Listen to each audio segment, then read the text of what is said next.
ఒక మంచి పాట అందుకు ఆడియన్స్ కోసం.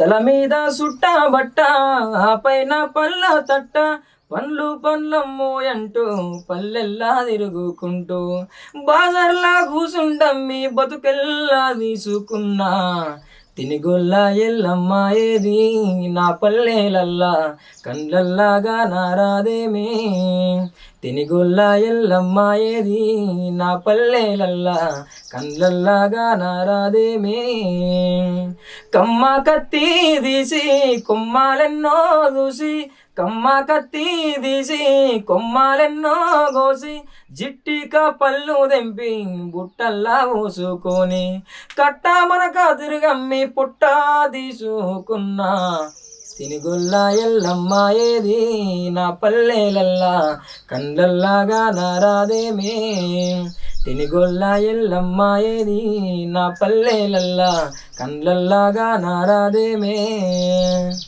పల్లెటూరు గురించి యాడ్ చేసినావు, మంచిగా అనిపించింది. ఈ పంట పొలాలు పల్లెటూరు అంటేనే ఆ వాతావరణం వేరు. ఇక ఈ మధ్య నేను సిటీలో ఉండుట్లో నాకు ఏం ఏర్పడతలేదు, కానీ పల్లెటూరు ఆ వాతావరణం ఎంత ఎంత ఇది అవుతుందో నాకు అర్థమవుతుంది. ఇంత దూరమైన పల్లెటూరుకు దూరం అయిపోయినా నేను, కనుమరుగైపోతున్నాయి. ఇప్పుడు ఈ బాటపొంట వస్తుంటే నాకు ఈ ఊరు అర్థం కాలే. మొదలు ఏ ఊరికి వచ్చినా ఏం కథ, అప్పుడు వచ్చినప్పుడు అన్ని చెలకలేనాయే చెట్లేనాయే చేయమనాయన, గా చెట్టు కాడు ఉండే ఇల్లు గీ చెట్టు కాడు ఉండే ఇల్లు అనుకున్నా. ఇప్పుడు ఏమైంది, గా ట్యాంక్ కాడ గీ వైన్ షాప్ కాడు ఉంది ఇల్లు, గా బడి కాడు ఉంది, గట్లా చెప్పుకుంటారు. అసలు మొత్తం బంగ్లాలు 7 అంతరాల బంగ్లాలు 5 అంతరాల బంగ్లాలు అయిపోయింది.